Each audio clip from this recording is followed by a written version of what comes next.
Ministri i Bujqësisë, Andi Salla, njoftoi shtyrjen me 10 ditë të afatit për aplikimet në skemën kombëtare të mbështetjes deri në datën 6 korrik, për shkak të numrit të lartë të interesuarve. Ne kemi rreth 40.000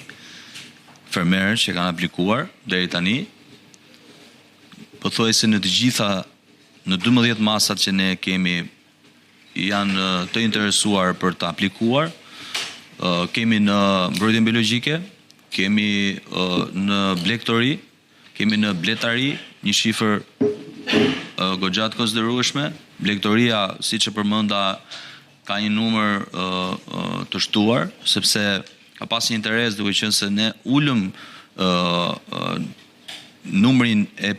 përfituesve, pra të krerëve, nga 100 në 50, nga 10 në 5, dhe janë përfshirë një numër akoma më i lartë, dhe duke pas interes të tillë kanë pasur edhe mundësi që të përfitojnë edhe ndaj rritjes të vlerës që ne kemi caktuar për krerë.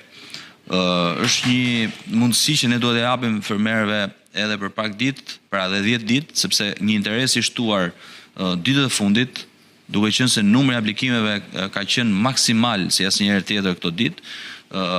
menduam dhe nga me stafin që ne ta shtyjem edhe 10 ditë për të përfshirë të gjithë fermerët dhe ata që nuk kanë pasur mundësi që të jenë pjesë e aplikimeve apo të përfitimit që ne do t'i japim në sektorin bujqësor. Në një deklaratë të përbashkët me homologun e Kosovës, Armend Muja, ministri Salla konfirmoi gjithashtu progresin në negociatat me BE-n për fondet IPARD. Kujtojmë se për shkak të paregullësive dhe keqpërdorimeve të konstatuara, Komisioni Evropian vendosi në korrik 2023 të ndërpres mbështetjen për Shqipërinë, duke penguar hapjen e IPARD 3. Ndërkohë, fondet për fermerët përfitues të IPARD 2, që i përkisnin periudhës 2014-2022 janë përmbyllur dhe kapin gjithsej 94 milion euro. Mungesën e këtij financimi e ka mbuluar buxheti i shtetit përmes skemës së investimeve dhe skemës kombëtare të subvencioneve.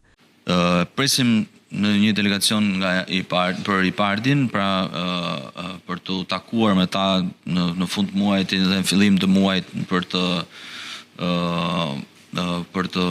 krijuar marrëveshjen tona dhe për të dakorsuar për të gjithë procedurat që ne na janë kërkuar dhe çfarë ne do të diskutojmë, do të jetë një ditë tjetër, në mënyrë që ne t'i lëmë kohë dhe hapësirë diskutimit dhe atë çfarë ne do të dakordsojmë nëpërmjet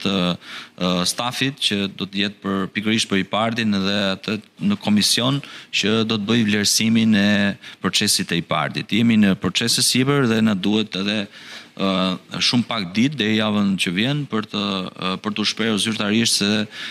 ditën apo mënyrën se si ne do të qasemi për IPARD-in. Po jemi në një proces shumë pozitiv, mbetemi shpresë plot që IPARD-i të jetë sa më shpejt dhe duke dakordsuar gjithmonë me komisionin në mënyrë që ne t'i vëmë dispozicion dhe fermerëve një shumë për 148 milion eurosh, që është një shifër e konsiderueshme për bujqësinë shqiptare dhe për sektorin në tërësi. Ministrat u angazhuan gjithashtu për heqjen e barierave administrative dhe digitalizimin e kontrolleve, me synim lehtësimin e tregtisë së produkteve agro-ushqimore mes dy vendeve dhe rritjen e konkurrencshmërisë së fermerëve.